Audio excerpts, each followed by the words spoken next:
Hi, this is my third video of AP और इस video में मैं आपको दिखा रही हूँ एनसीईआरटी एग्जाम्पलर के कुछ सम्स जो इम्पॉर्टेंट भी हैं, साथ साथ कुछ ट्रिकी भी हैं। ठीक है, इसको आसानी से कैसे सॉल्व करें वो देखो। यहाँ पे मैंने लिया है क्वेश्चन नंबर 4 जो 5.3 एक्सरसाइज से है। Find A B C such that following numbers are in A P. तो यहाँ आपके पास गिवन है ए पी क्या गिवन है, ये है question number 4। Okay, A P given है, क्या गिवन है A P, A 7 B 23 and C. ठीक है, तो अगर ये टर्म ए पी में है तो आपको फाइंड आउट करना है value of A B and C. ठीक है, अब ए पी के फॉर्मूला से मैंने एक्सप्लेन किया हुआ है अपने सारे वीडियोस में। ठीक है, कि यहाँ क्या हो सकता है कि अगर मान लो कि ये फर्स्ट टर्म है, ये सेकेंड टर्म है, तो second term minus first term है ना, second term minus first term is equal to क्या होता है, third term minus second term, तो b -7। ठीक है, ये फॉर्मूला होता है, ये फॉर्मूला मैंने बताया हुआ है। ठीक है, कि a2 minus a1 is equal to होता है a3 माइनस a2। ठीक है, इसको आप अगर यूज़ करेंगे तो ये बन जाएगा। अब देखो, इससे हम लोग क्या करेंगे, इक्वेशन फाइंड आउट कर लेंगे। कैसे इक्वेशन फाइंड आउट करेंगे ये a उस साइड चला जाएगा और 7 इस साइड, तो 7 + 7 is equal to a + b, तो a + b is equal to क्या हो गया आपका 14। ठीक है, अब ये फर्स्ट इक्वेशन हो गया। सेकेंड इक्वेशन में आप देखेंगे कि यहाँ पर हमारे पास 3 टर्म्स है 3 टर्म्स। अब इस 3 टर्म्स में से अगर हम b -7 करें, क्या लिखेंगे, b -7 is equal to 23 minus B, 23 minus B होगा। अब इससे क्या होगा, हम लोग का b का वैल्यू मिल जाएगा, है ना। तो क्या लिख लेंगे यहाँ पर, b + b, ये b आपका इस साइड आ जाएगा। ठीक है, तो b + b is equal to 23 + 7 है ना। b + b क्या हो जाएगा, 2b, तो therefore b is equal to 30 divided by 2 है ना। ये b + b 2b हो गया, यहाँ हो गया 15। ठीक है, तो एक आपको आंसर मिल गया, क्या, b इज इक्वल टू 15। ठीक है, अब इस b के वैल्यू को अगर हम यहाँ डालेंगे फर्स्ट इक्वेशन में तो मिल जाएगा a का वैल्यू। ठीक है, क्या लिख सकते हैं यहाँ पर, a + b is equal to कितना था, 14 है ना। तो यहाँ क्या लिख लेंगे हम लोग, a + b is equal to 14, therefore a is equal to 14 - 15 है ना, इज इक्वल टू क्या आ जाएगा, -1। ठीक है, तो एक और आंसर मिल गया आपको, a इज इक्वल टू -1। सही है। चलिए, अब क्या फाइंड आउट कर लेंगे, c है ना। तो c फाइंड आउट करने के लिए फिर से वापस इक्वेशन में जाओ। यहाँ क्या है कि 23, ठीक है, तो c - 23 is equal to 23 minus b। क्या लिख लेंगे यहाँ पर, c -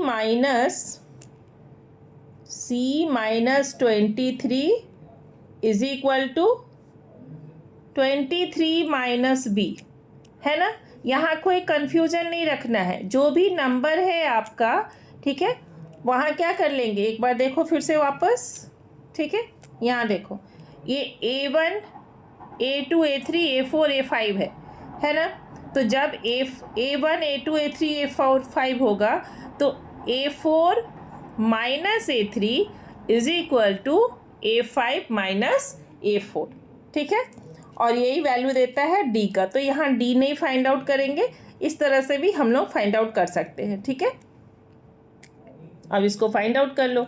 यहाँ क्या लिखोगे, c इज इक्वल टू 23 + 23 और ये -b, तो b का क्या वैल्यू था हमारे पास, 15 - 15, तो क्या हो जाएगा ये 46 - 15 इज इक्वल टू 31। तो मिल गया आपको third answer, C is equal to 31। सही है। तो इस तरह से ये क्वेश्चन आसानी से सॉल्व किया जा सकता है।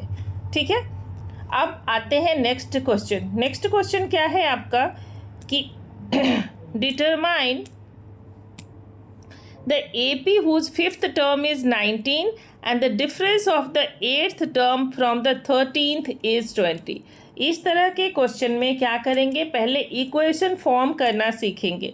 जैसे ही आप क्वेश्चन को 2 से 3 बार पढ़ोगे तो आप इक्वेशन फॉर्म कर सकते हो। यहाँ है फिफ्थ टर्म इज 19। ठीक है, तो फिफ्थ टर्म मतलब क्या, क्वेश्चन नंबर है ये 5। What do you mean by fifth term, A5 is equal to A plus 5 minus 1 into D. ये हुआ फिफ्थ टर्म। ठीक है, ये क्या गिवन है 19, तो 19 इज इक्वल टू क्या A प्लस 4D। ठीक, ये तो आप पहले इक्वेशन बना के रख लो। अब देखो रिलेशन क्या बोलता है, difference of the eighth term. So what will B eighth term, इसको याद करके रख लो, बार बार फॉर्मूला ना लिखना पड़े। So A8 is equal to A plus 7D।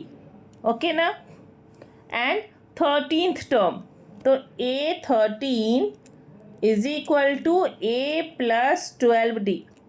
ठीक है, और दोनों में क्या रिलेशन है कि difference of the eighth term from the 13th term sorry is 20। ठीक है, तो क्या लिख लेंगे हम लोग, A13 minus A8 is equal to 20।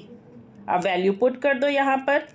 A13 के प्लेस पे क्या लिखेंगे, A प्लस 12D है ना, और माइनस में A8 के प्लेस पे क्या लिखेंगे, A, और यहाँ साइन क्या हो जाएगा, अगर मान लो यहाँ पर लिखते हो A plus 7D is equal to 0, तो साइन चेंज हो जाएगा। ठीक है, अब क्या लिख सकते हैं हम लोग, A plus 12D minus A, ठीक है, minus 7D is equal to 20। Okay ना, minus A plus A cancel, 12D minus 7D, तो क्या हो जाएगा 5D is equal to 20। So therefore D is equal to 20 divided by 5 is equal to 4। मिल गया आपको D। अब जैसे ही आपको D मिल जाएगा तो आप उसके वैल्यू को यहाँ डाल करके फाइंड आउट कर सकते हैं। ठीक है, D मिल गया तो 19 इज इक्वल टू, फॉर्मूला में डाल दो, वैल्यू मिल गया, है ना आसान। चलिए इसको निकाल ही लेते हैं। ठीक है, क्या लिखेंगे हम लोग, A plus 4D is equal to था 19। ठीक है, A का वैल्यू तो फाइंड आउट करना है, plus 4 into 4 is equal to 19, therefore A is equal to क्या हो जाएगा 19 माइनस 16। ठीक है ना, इज इक्वल टू 3। तो अब आपका क्या AP फॉर्म होगा। ठीक है, लिख रहा है डिटरमाइन द AP, तो जब आपको AP फॉर्म करना हो तो बस A लिख करके नहीं छोड़ेंगे, वहाँ पर क्या करेंगे, पूरा AP फॉर्म करेंगे। कैसे AP फॉर्म करेंगे, पहला टर्म तो 3 हो गया और D का वैल्यू क्या आया था 4, तो 3 में से 4 ऐड करते जाओ, 3 प्लस 4 7, 11, 15, और इस तरह से आपका AP फॉर्म हो जाएगा। क्लियर। चलिए अब एक और क्वेश्चन है हमारा। ठीक है, क्वेश्चन नंबर 9। ठीक है, क्वेश्चन नंबर 9 क्या कहता है, ये थोड़ा अलग टाइप का है कि if 9th term of AP is 0। ठीक है, अगर मान लो आप में दिया हुआ है 9th टर्म जो है AP का 0 है, तो ये प्रूविंग सम है, बहुत ही आसान सा सम है।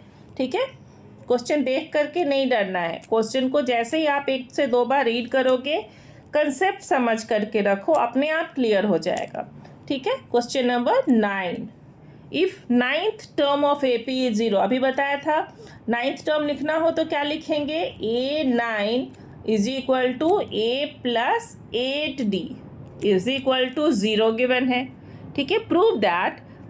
तो यहाँ पर रिलेशन क्या मिल गया आपको, इससे अगर रिलेशन देखेंगे तो A इज इक्वल टू क्या माइनस 8D मिल गया। ठीक है, इस रिलेशन को याद रखेंगे प्रूविंग के लिए, because it is given, right. So now we can write 29th term is twice is 9th term. ठीक है, so what will be 19th term. ठीक है, A19 is equal to A plus 18D. A29 is equal to A plus 28D. ठीक है, और बोल क्या रहा है, 29th टर्म जो होगा वो ट्वाइस होगा 9th टर्म के. अगर हम इसमें 19th टर्म की इसमें अगर हम 2 से मल्टीप्लाई करें तो ये इसके इक्वल होगा. लिख लेते हैं, देखते हैं प्रूफ करके. ओके, सो टू प्रूफ क्या करना होगा हम लोग को, इसको मल्टीप्लाई कर लो 2 से. ठीक है, 2 से मल्टीप्लाई करो यहाँ A को, तो ये क्या हो जाएगा 2A प्लस 18 इंटू 2, ये हो जाएगा हमारा 36D is equal to A plus 28D. सही है. Now put the value. ठीक है, put the value of A. ठीक है, यहाँ से वैल्यू पुट करो तो A के प्लेस पे क्या लिखेंगे, 2 into minus 8D plus 36D is equal to minus 8D plus 28D, है ना. अब ये क्या हो जाएगा -16, और -16 को सब्ट्रैक्ट करोगे 36 में से तो क्या आ जाएगा 20D. ठीक है, ये हो गया 20D इज इक्वल टू इधर क्या आ गया 20D, है ना. तो RHS is equal to LHS हो गया. हैंस प्रूव्ड, हैंस प्रूव्ड, है ना इजी. चलिए अब एक और क्वेश्चन लिया है मैंने, यहाँ K डिटरमाइन करना है. ठीक है, क्या डिटरमाइन करना है, K. Determine K so that this and this are 3 consecutive terms of AP. ये हमेशा याद रखेंगे कि जब 3 कंसेक्यूटिव टर्म्स ऑफ AP होता है, ठीक है, क्या याद रखना है आपको, मान लो कि ये हमारा A है, ये A प्लस D होगा, तो ये क्या हो जाएगा A प्लस 2D. ठीक है ना. तो यहाँ क्या देखते हैं हम लोग कि 3 कंसेक्यूटिव में से 3 कंसेक्यूटिव अगर लेंगे तो यहाँ क्या हो जाएगा हमारा A1 माइनस, ठीक है, A2 minus A1 must equal to A3 minus A2, है ना. तो अब A2 क्या है, तो पहला देखो A2 में गिवन है हमारा, क्या लिख लेते हैं यहाँ वैल्यू. ठीक है, A2 है यहाँ 2K square, write down 2K square plus 3K plus 6, है ना.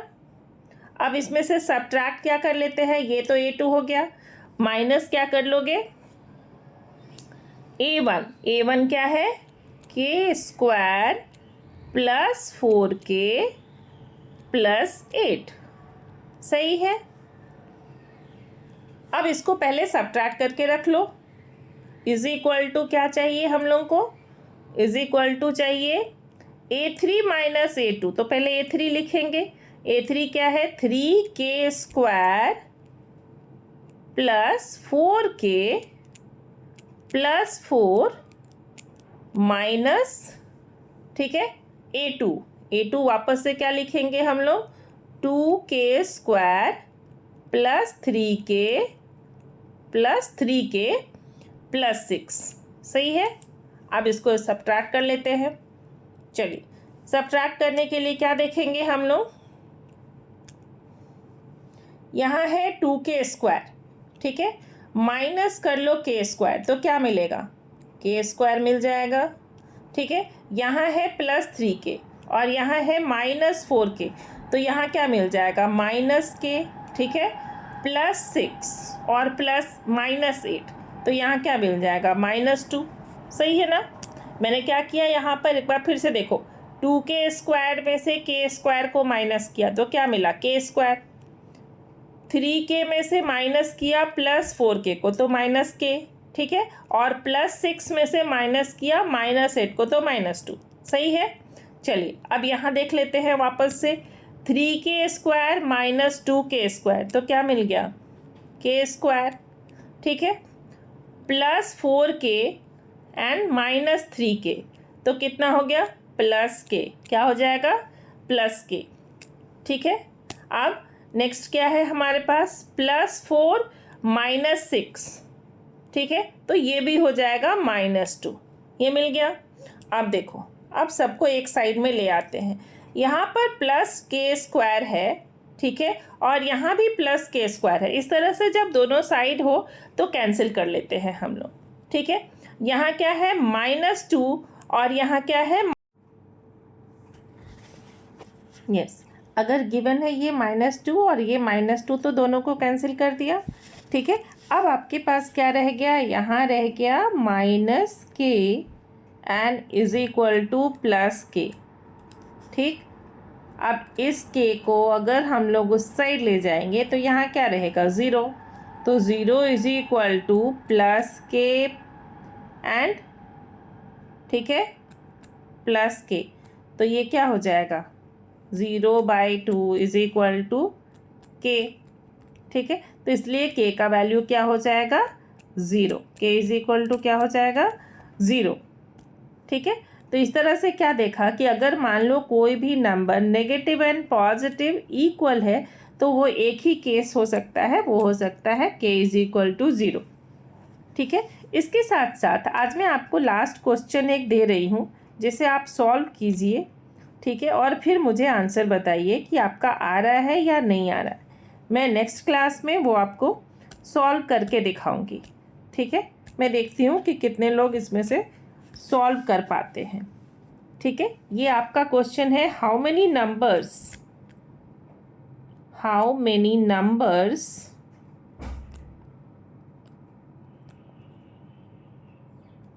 lies between 10 and 300,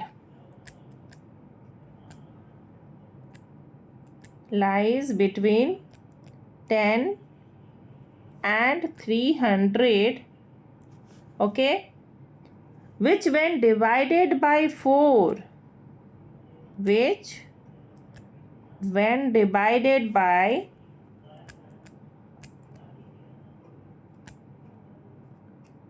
4 leave a remainder 3। Yes, question देखने में लग रहा है बड़ा, बट इसको कैसे आसानी से सॉल्व किया जाए वो मैं नेक्स्ट वीडियो में बताऊंगी। तब तक ये आपके ऊपर है कि आप कैसे इसको सॉल्व कर सकते हैं। Leave a reminder 3, okay, try to solve it. और अगर आपको पसंद आया हो वीडियो तो लाइक एंड सब्सक्राइब करें। Thank you for watching.